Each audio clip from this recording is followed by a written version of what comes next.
As busy as dash, as busy as dash. अब ये क्या चीज है? As busy as dash, dash की तरह बिजी है। इसका मतलब क्या है? ये होता है word of comparison.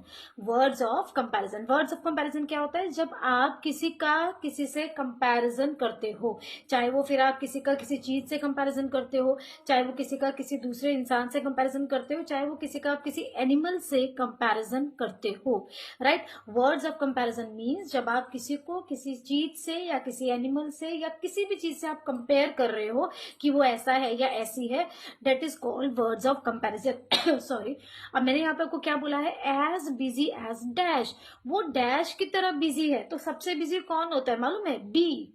B, as busy as bee, मतलब कि यहाँ पे बी को हम एज एग्जाम्पल यूज कर रहे हैं कि वो बी की तरह बिजी है। बी यानी कि मधुमक्खी, B double E B, as busy as bee, मधुमक्खी की तरह busy, as busy as B.